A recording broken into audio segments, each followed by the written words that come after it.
ગુરુજનો, મારા વાલીઓ, ગ્રામજનો તથા મારા વાલા વિદ્યાર્થીઓ મિત્રો, મારું નામ ભગી સુરેખાબેન કાંટીભાઈ છે।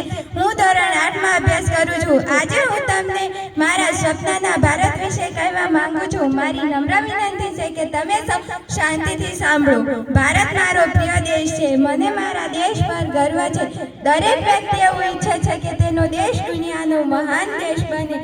તે મારું પણ એક સ્વપ્ન છે કે ભવિષ્યનું ભારત કેવું હોવું જોઈએ।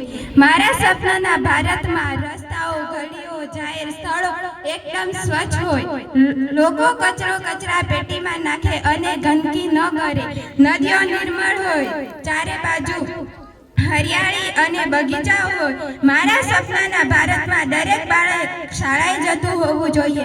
કોઈ પણ બાળક ગરીબીને કારણે ભણતરથી વંચિત ના રહે।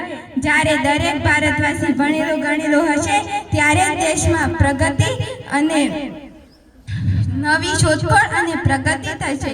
ભારત વિવિધતા ધરાવતો દેશ છે।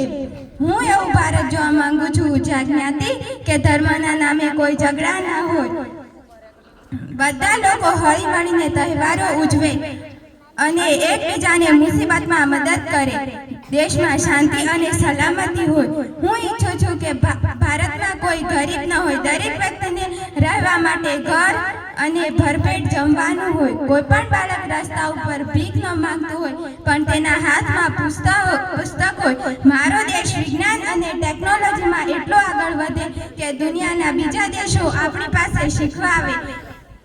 આપણો દેશ ખેતી અને ઉદ્યોગમાં આધુનિક સાધનોનો ઉપયોગ કરે જેથી દેશ સમૃદ્ધ બને। ભારતને મારા સપના જેવું બનાવવા માટે મારે ખૂબ મહેનત કરવી પડશે।